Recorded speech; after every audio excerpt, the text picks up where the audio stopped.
Vergonha! Essa é a palavra que define o jogo de ontem, Brasil e Argentina. Fomos goleados, Rafinha falou que ia bater e aconteceu que a Argentina bateu e bateu feio no Brasil. 4-1 foi pouco. Passearam pra cima do time brasileiro. Só que se você acha que esse vídeo aqui é só pra criticar a seleção, só pra apontar problema, tirar ideias da cabeça, você tá muito enganado. Aqui a gente traz argumento, aqui a gente conversa e aqui eu vou trazer algumas opções de mudança para a seleção e também para você que assiste, quando for conversar com seu amiguinho, for conversar com o Uber, com seu pai, com seu tio, saber explicar bem por que a seleção levou esse sapeco para a Argentina e não ficar inventando teorias de time de empresário, que a safra não é boa, que o Brasil nunca mais vai ganhar nada. Vamos trazer argumentos e trazer também porque taticamente o Brasil não funcionou. Então, peço para que você já se inscreva no canal, já deixe seu like, já bora comentar aqui também.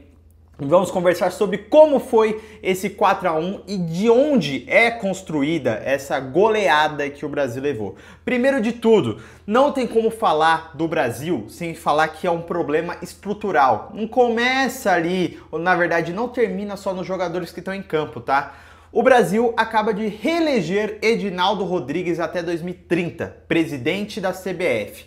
Edinaldo Rodrigues, você conhece? Se você não conhece, não me surpreende. Não foi jogador, não tem uma relação tão próxima ao esporte. Ronaldo Fenômeno, você deve ter ficado sabendo, tentou ser um candidato, mas por todo o sistema da Confederação Brasileira, ele nem conseguiu aparecer ali como nome. As federações, que deviam pelo menos 4 aprovarem o nome dele, nem quiseram ouvir o Ronaldo falar. Ou seja, Edinaldo Rodrigues vai ser o presidente da seleção brasileira até 2030 e ele foi eleito de forma democrática, até porque ele não tinha nenhum adversário para votarem ou a galera que vota ter pelo menos uma segunda opção. Não tô falando que se o Ronaldo tivesse lá ele ia ser eleito, provavelmente também não seria, mas a gente teria uma perspectiva melhor de mudança, que não deve vir tão rapidamente. Até 2030 segue Edinaldo Rodrigues. E beleza, aí o Edinaldo não é o cara que convoca a seleção, não é o cara que coloca o time em campo, não é o cara que faz as substituições, que nem a galera que fala, tem as teorias que o presidente tem esse envolvimento. Quem faz tudo isso? Nosso querido Dorival Júnior. Cara, que eu até aprovei. Quando ele sai do Flamengo, eu vejo como uma das melhores opções para a seleção brasileira. Não vou mentir que eu preferia que fossem outros técnicos, opções que a gente tinha lá fora, né? Como o Guardiola foi cogitado também. Acontece que a gente teve que esperar o nosso querido técnico do Real Madrid, o Carlo Ancelotti, mas ele talvez só enganou a gente. Agora saiu algumas notícias que ele até queria vir para o Brasil, mas acabou que não deu certo. O que eu quero trazer para vocês? A seleção que o nosso querido Dorival convocou, repito, técnico que eu gosto, técnico que eu acompanho o trabalho há muito tempo e acho que poderia exibir um trabalho melhor na seleção. E você pode falar, pô, a seleção não tá entrosada, não tem muito tempo para jogar junto, não treina muito tempo. Todas as seleções do mundo são assim, tá? Não é só o Brasil que tem pouco tempo para jogar, treinar, jogadores que jogam em times diferentes. Praticamente todas as seleções do mundo se encontram ali em uma semana, treinam 2 dias e jogam em outro. Qual que é o problema primário para mim do Dorival? Não tem meio campo essa seleção. Essa seleção não tem um meia articulador, um meia que sabe distribuir a bola, um meia que vai receber, vai pensar o jogo, vai segurar o jogo, não vai... A seleção parece uma seleção de videogame. Quem gosta de jogar videogame, provavelmente você que está assistindo aqui já jogou alguma vez, quando você vai jogar futebol no videogame, é ataque contra ataque. Ataque contra ataque, ataque contra ataque. Normalmente quem joga o básico do videogame não tem aquele meio campo. Às vezes você joga com um time que nem meia precisa. É ataque e coloca os caras correrias e é assim que a seleção tenta jogar. Até porque o maior talento da seleção está distribuído no ataque. É Vinícius Júnior, é Rafinha, é Rodrigo, é o Endrick que entrou no jogo de ontem. A gente tem Savinho, tem até jogadores que não foram convocados como o Gabriel Martinelli. Jogadores que são habilidosos e tem uma técnica ali que podem decidir no individual. Mas o que acontece? Nos clubes que eles jogam, tem jogadores de meio campo que favorecem o talento desses caras.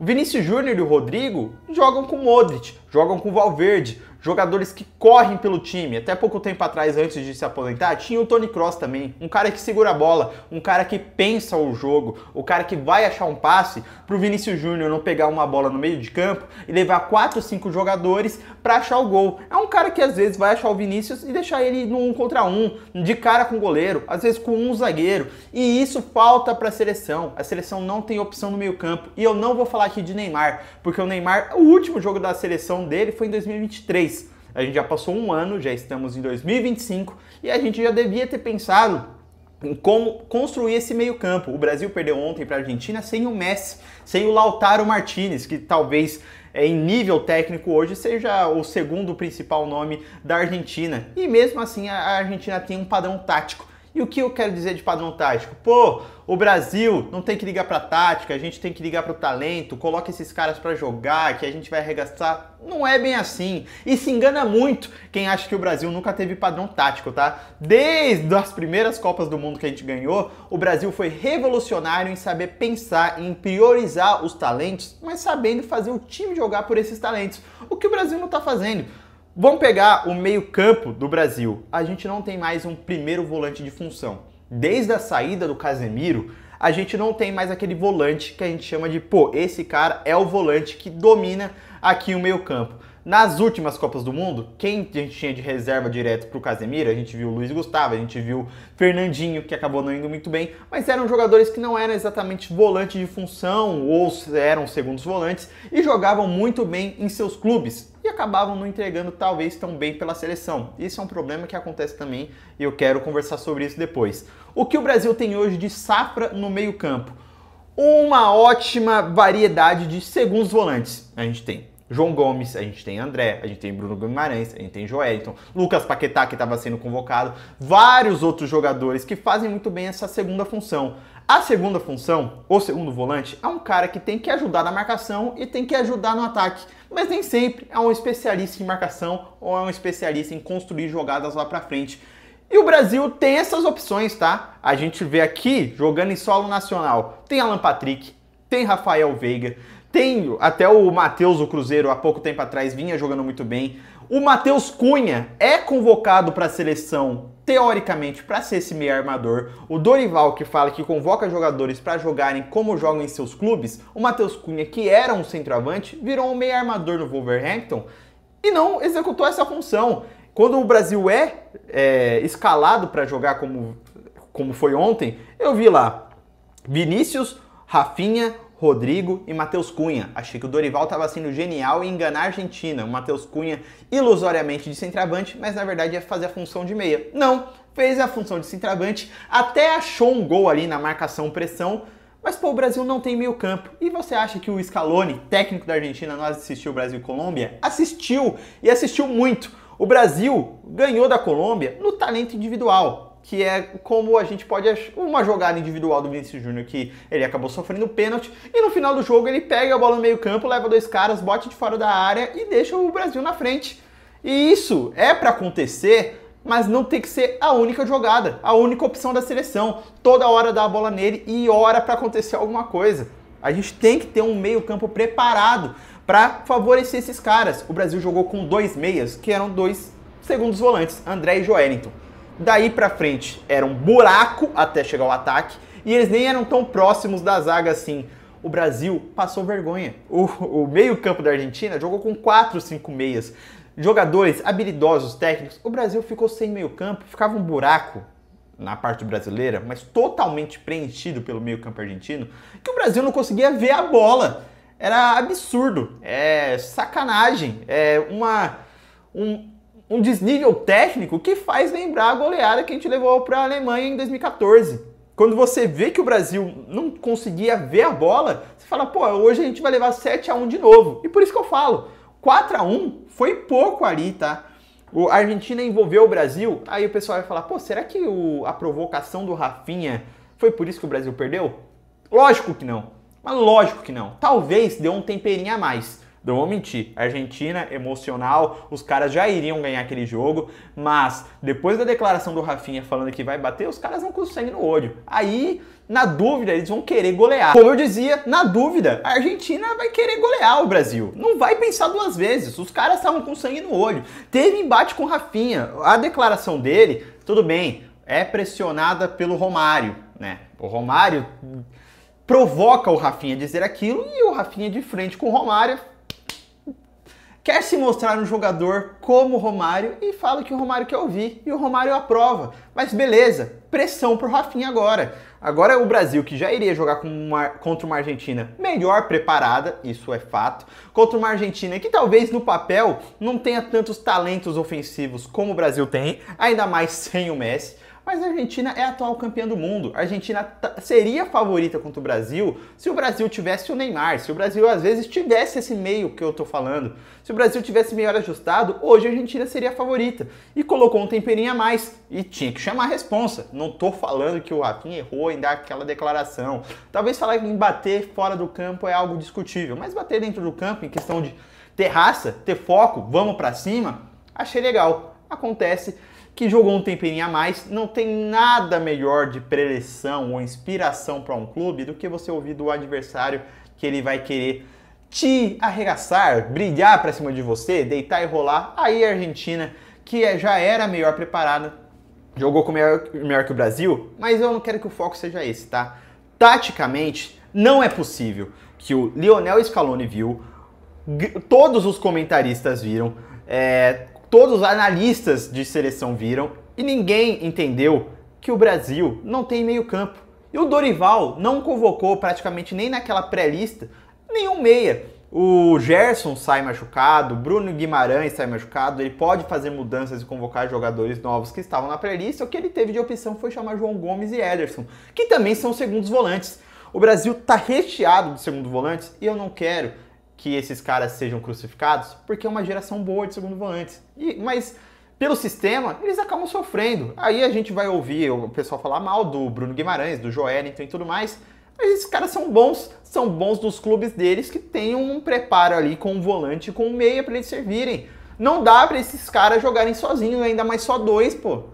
A zaga do Brasil ontem foi muito mal. O Murilo, que era muito pedido na seleção há tempos, não conseguiu entregar, falha em praticamente todos os momentos, fica perdido, mas a seleção da Argentina chega muito inteira no ataque. Tem lances que a Argentina tá brincando de trocar passes praticamente dentro da área do Brasil. Jogou fácil, jogou leve, e aí não tem zagueiro que aguente. Tem falhas individuais? Tem falhas individuais. Marquinhos, novamente, não foi muito bem. A gente tem opções de zagueiros? Ok. Os laterais, eu acho que é uma safra internacional, tem uma mudança de posição dos laterais, que o Wesley, por exemplo, que foi muito bem no último jogo quando entra no finalzinho da partida, não conseguiu ir muito bem, principalmente na parte defensiva, porque uma coisa é você ser responsável por marcar um ponta, um meia, outra coisa é vir três caras pra cima de você, com o Enzo, com o Depou, com o McAllister, e você fica perdido, não tem opção do que fazer. E assim, enquanto a gente não arrumar ou não pensar que a gente tem que ter um meio campo bem formado para priorizar aquele ataque lá na frente, a bola não vai chegar legal no Vinícius, não vai chegar legal no Rafinha, não vai chegar legal no Rodrigo, não vai chegar legal no próprio Endrick, que é o Dorival, era muito criticado, falando, pô, Dorival, você não gosta do Endrick? É um cara que resolveu as primeiras partidas para você, fez gol contra a Inglaterra, o cara é iluminado e de repente sumiu da seleção. É um outro ponto que eu queria trazer aqui também. Tem jogador de seleção que às vezes não tá tão bem no clube, mas você tem que manter o cara na seleção. Vários jogadores que foram campeões do mundo, às vezes não estavam em sua melhor fase pelo clube, mas continuaram sendo convocados para a seleção porque lá manteram o ritmo. O Endrick de repente deixa de ser convocado porque ele chega no Real Madrid, que ele está passando por uma fase de lapidação para ser um cara importante no principal time do mundo e não estava deixando de entregar ali na seleção. Na medida do possível, era um centroavante que a gente enxergava como um futuro centroavante da seleção. E o Endrick deixa de ser convocado, é convocado agora por causa de lesões de jogadores, então ele acaba arranjando aquele espaço, entra no time. O Estevão, que poderia fazer mais ou menos essa função de meia, não entra em nenhum dos dois jogos, então você não entende a lógica do Dorival. Ele consegue no primeiro jogo fazer 7 substituições. Nesse segundo jogo, ele coloca jogadores que ele trouxe da pré-lista, que não estavam na primeira conta dele. E o Estevão, por exemplo, que foi convocado antes, nem entra em campo, cara. Pô, qual que é a lógica, meu querido Dorival? Esse meio-campo do Brasil, segurando a bola, não tô pedindo pra gente fazer um meio-campo como a Alemanha faz, como a escola da Espanha sempre fez, mas o Brasil sempre teve bons meias. E a gente tem que pensar um meio-campo, mesmo que não seja tão qualificado em questão de nível, mas um meio-campo, não tem, essa posição não existe. São 2 segundos volantes, um buraco e taca os caras lá no ataque. É como se você jogasse sem zagueiro, é como se você jogasse sem atacante. Você pode jogar até sem um centroavante, você pode jogar sem um ponta, você pode jogar sem um lateral, mas você vai improvisar aquele setor do campo. O meio-campo do Brasil não existe. Não existe. É como se uma parte do campo você apagasse e não deixasse de jogadores. Parecia que a Argentina jogava com 20 e o Brasil tinha 10. Era o dobro de jogadores. Então, espero que isso sirva de conselho, que o Dorival tenha aprendido. Não sei se ele vai seguir para aplicar as mudanças. Copa do Mundo já está batendo na porta, é ano que vem. O Brasil vai se classificar. Enquanto é isso, pode ficar tranquilo. O Brasil vai chegar na Copa. Mas uma coisa é chegar na Copa, outra coisa é ir bem. E assim, enquanto a gente não começar a trazer esses meias e pensar esse meio campo, vai ficar complicado. Peço então novamente para que você se inscreva no canal, curta o conteúdo, comente aqui o que você concorda, o que você discorda. Se você assistiu o jogo, porque tem muitos críticos que nem assistem o jogo e só querem falar mal. E aqui a gente vai trazer não só a polêmica, a gente nem traz polêmica normalmente. A gente vai trazer fatos e porque o Brasil não conseguiu jogar bem. Primeiro ponto é o meio-campo, tá? Tem vários outros problemas também na seleção, mas acho que esse é o emergencial e o que eu queria compartilhar aqui. Fechou? Muito obrigado por ter assistido o vídeo. Curta, siga, compartilhe. Tamo junto, até a próxima.